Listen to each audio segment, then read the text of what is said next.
आजची कहाणी अशा हैवानाबद्दल आहे ज्याने त्याच्या जोडीदाराची हत्या करून तिच्या शरीराचे शेकडो तुकडे करून त्यातील काही तुकडे कुकरमध्ये शिजवले, तव्यात फ्राय करून तव्यात भाजून कुत्र्यांना खाऊ घातले व काही तुकडे टॉयलेटमध्ये फ्लश केले. ज्यावेळेस या केसबद्दल मी स्टडी करत होतो त्यावेळेस अक्षरशः माझ्या अंगावरती काटे उभे राहिले होते. पूर्ण स्टोरी आपण पाहूया पुढे. नमस्कार मंडळींनो, माझं नाव विकास आणि तुम्ही पाहता टू क्राईम विथ विकास. 20 वर्षाचा मनोजसाने आपले ITIचे शिक्षण पूर्ण करून 1978मध्ये कामाच्या शोधामध्ये अहमदनगरहून मुंबईला येतो. मुंबईमध्ये आल्यानंतर तो दुर्दैवाने त्याने ज्या फील्डमध्ये ITIचं शिक्षण घेतलेलं होतं त्या क्षेत्रामध्ये त्याला कोणतंच काम भेटत नाही. त्यानंतर पुढे तो मुंबई सोडून न जाता आसपासच्या भागामध्ये मिळेल ते काम शोधण्यास सुरुवात करतो. त्यानंतर त्याला बोरवली येथे द ऑलर्स कंझ्युमर कोऑपरेटिव्ह सोसायटी इथं एक राशनचं दुकान असते. त्या दुकानामध्ये त्याला काम भेटतं. काही वर्ष काम केल्यानंतर चांगला पैसा मिळवल्यानंतर तो बोरवली भागातच एक स्वतःसाठी 2 BHK फ्लॅट विकत घेतो. मनोज हा अनाथ असतो. त्याला आईवडील कोणीही नसतात. मुंबईमध्ये तो एकटाच राहत असतो. मनोजचं दुकानात येणाऱ्या ग्राहकांसोबत व आजूबाजूच्या काही ठराविक लोकांसोबत चांगले संबंध असतात किंवा त्यांच्याशी तो चांगलं बोलत असतो व त्याच्या कॉन्टॅक्टमध्ये काही मुलीही असतात, संपर्कामध्ये काही मुलीही असतात. त्यातच एक होती सरस्वती वैद्य. सरस्वती वैद्य 1991मध्ये तिचा अहमदनगरमध्ये जन्म होतो. ती लहान असतानाच तिचे आईवडील तिला सोडून जातात. तीही अनाथ असते. त्यानंतर 10वीपर्यंत शिक्षण ती अहमदनगर येथेच घेऊन त्यानंतर ती कामाच्या शोधात तीही मुंबईला येते. मुंबईत बोरवली भागात एका अनाथ आश्रमामध्ये ती राहत असते. त्यानंतर काही दिवसानंतर तिची ओळख मनोजसोबत होते. दोघंही एकाच गावातून असल्यामुळं व दोघंही अनाथ असल्यामुळं त्यांची ओळखीचं रूपांतर मैत्रीमध्ये होतं. त्यांच्या भेटीगाठी सुरू होतात. त्यानंतर काही दिवसांनी ते दोघं एकमेकांच्या प्रेमात पडतात. प्रेमात पडल्यानंतर ते ठरवतात की आपण आता एकत्र राहूयात. त्यानंतर मनोज साने 2015 रोजी त्याचा जो बोरवलीतला जो 2 BHK फ्लॅट आहे तो रेंटवरती देतो आणि गीतानगर फेज 2 येथे एक 2 BHK फ्लॅट ते दोघं घेतात आणि तिथं जे विंग 704 फ्लॅट नंबरमध्ये राहायला सुरुवात करतात. तिथून पुढे त्यांची नॉर्मली लाईफ सुरू असते. दोघंही काम करत असतात. पण ते त्यांच्या नात्याबद्दल तिथं सोसायटीमध्ये किंवा इतरत्र कोणालाही काहीही सांगत नाहीत. कारण त्यांच्या वयामध्ये 24 वर्षाचा डिफरन्स असतो. सरस्वतीचं वय त्यावेळेस 30 होतं आणि मनोजचं 54. ते सोसायटीमधील कोणत्या कार्यक्रमामध्ये किंवा मीटिंगमध्येही सहभागी होत नव्हते. कधी जर मनोज तिला कामावर सोडायला गेला असता, तिच्या मैत्रिणीने तिला जर मनोजबद्दल विचारलं तर सरस्वती त्यांना सांगत असते की हा माझा काका आहे. किंवा जर कधी दोघांना जर बाहेर रोडवरती कधी कोणी बोलताना बघितलं आणि ह्याबद्दल सरस्वतीबद्दल जर मनोजला कोणी विचारलं तर मनोज ती माझी पुतणी आहे असं सांगत. त्या दोघांच्या नात्याबद्दल त्यांनी सगळ्यांपासून लपवून ठेवलं होतं. त्यासाठी ते कोणाच्या संपर्कात पण येत नव्हते, कोणाच्या कॉन्टॅक्टमध्ये पण येत नव्हते. दोघंही कामावर जाणे, घरी येणं आणि जास्त वेळ ते दोघातच घालवत होते. कधी त्यांच्या सोसायटीमधील लोक सांगतात की कधी आम्ही त्या 704 नंबरचा दरवाजाही उघडा पाहिला नव्हता किंवा काही लोकांना असंही वाटत नव्हतं की तिथं कोण राहतंय. 2015 ते 2017च्या दरम्यान त्या दोघांनी एका मंदिरात जाऊन लग्नही केलं होतं.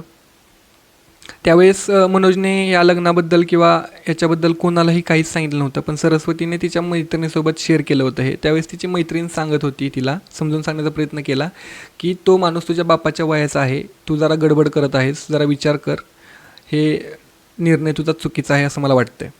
पण ती कोणाचंही ऐकत नाही आणि कारण की ते दोघं एकमेकांवर खूप प्रेम करत असतात आणि ते तसेच त्यांची नॉर्मल लाईफ चालू होती. पण हे सर्व 7 जूनच्या रात्री बदलणार होतं.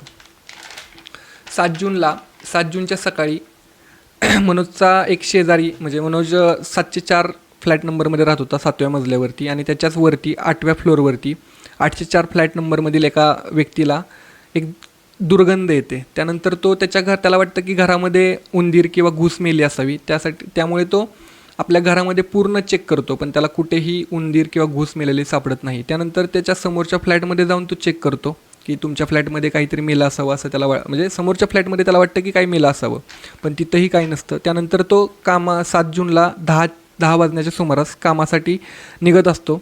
पायऱ्यावरून खाली येत असताना तो मनोजच्या फ्लॅट समोरून जात असतो. त्यावेळेस त्याला मनोजच्या फ्लॅटसमोर एकदम म्हणजे असं दुर्गंधी येते जास्त. त्यावेळेस त्याला वाटतं की जे पण उंदीर किंवा जे पण चुहा मेला आहे किंवा जे पण घूस मेले ती ह्याच फ्लॅटमध्ये मेली असावी. त्यासाठी तो त्या 704 फ्लॅट नंबरचं दरवाजा वाजवतो. दरवाजा वाजवल्यानंतर त्याला आतून कोणीतरी रूम फ्रेशनर स्प्रे केल्याचा आवाज येतो आणि काही वेळातच रूम फ्रेशनरचा स्मेल पण येतो. मग त्याच्या मनात शंकेची पाल चुकते. त्यानंतर आतून मनोज दरवाजा उघडतो. दरवाजा उघडल्यानंतर तो व्यक्ती मनोजला बोलतो की मागील काही दिवस 3-4 दिवस झालेत तुमच्या फ्लॅटमधून वास येतो आहे, तुमच्या घरात उंदीर किंवा घूस मेली असावी.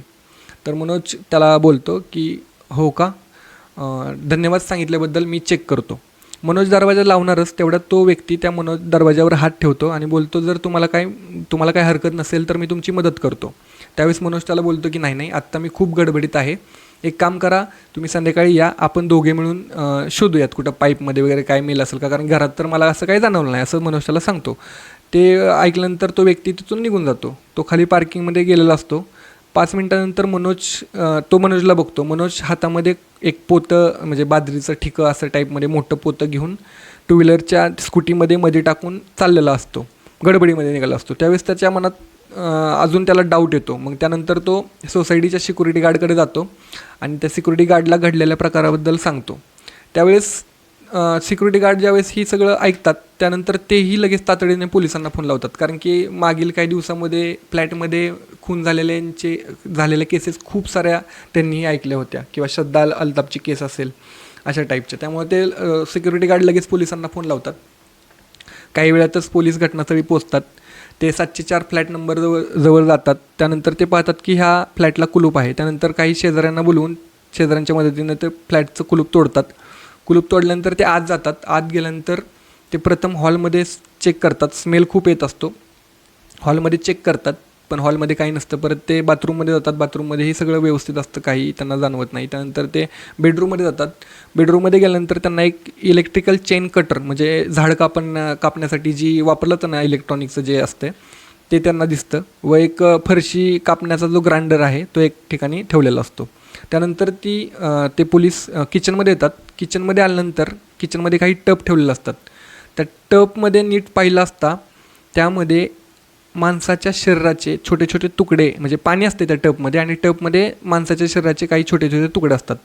हे बघून तेथील काही पोलीस कर्मचारी पळत बाहेर जातात आणि उलट्या होतात त्यांच्या अक्षरशः. त्यानंतर ते नीट बघितल्यानंतर त्यांना किचनवरती एक कुकर ठेवलेला दिसतो आणि कुकरच्या शेजारी एक तवा असतो. कुकर उघडल्यानंतर म्हणजे त्या जे खून झाला आहे त्याच्या शरीराचे अर्धवट शिजलेले तुकडे दिसतात. त्यानंतर त्यांचा हा पूर्ण प्रकार लक्षात येतो. त्यानंतर ते पूर्ण परत नीट तपासणी केल्यानंतर ते बेडरूममध्ये परत जातात. तर तिथं त्यांना काही तुटलेल्या बांगड्या, साडी असं आढळतं. त्यानंतर त्यांच्या हे लक्षात येतं की इथं जो खून झाला आहे तो कुठल्या तरी महिलेचा असावा. ह्या गोष्ट इकडं पोलिसांची त्या फ्लॅटमध्ये तपास चालू होता. सायंकाळचे 6 वाजले होते.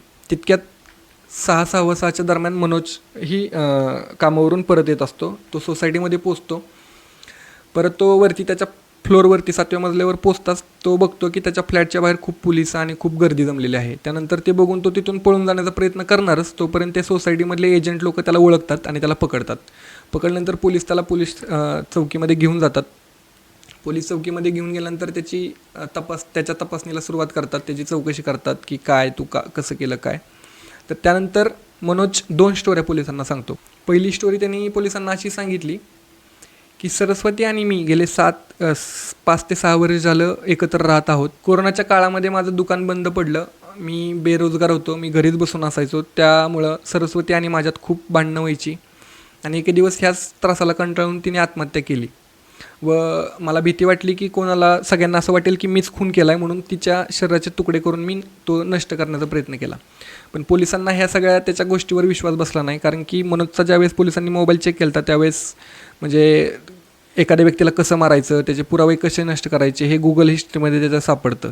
त्यानंतर पोलीस त्याच्यावर थोडे सक्तीने किंवा थोडं खाक्या दाखवत विचारतात. त्यावेळेस तो पूर्ण म्हणजे परत दुसरी एक स्टोरी सांगतो. त्यावेळेस तो सांगतो सरस्वती माझ्याबद्दल जास्त पजेसिव्ह होती किंवा ती माझ्यावर वारंवार संशय घेत होती किंवा मी रात्री उशीर आलो तरी माझ्यासोबत भांडणं करत होती.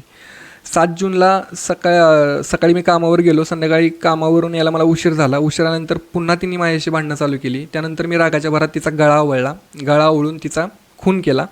त्यानंतर तिच्या मी एक मार्केटमध्ये जाऊन एक इलेक्ट्रिक कटर आणला. त्या कटरने तिचे तुकडे केले.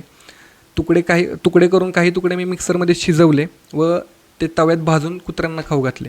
व काही तुकडे त्याने म्हणजे त्याचं वय जास्त होतं ना, त्यामुळे त्याला हे सगळं पटपट करता येत नव्हतं आणि त्याला ते वास वगैरे याच्यात ते सगळं करायचं होतं. म्हणून त्याने काही बाजारामधून टब बादल्या विकत आणल्या.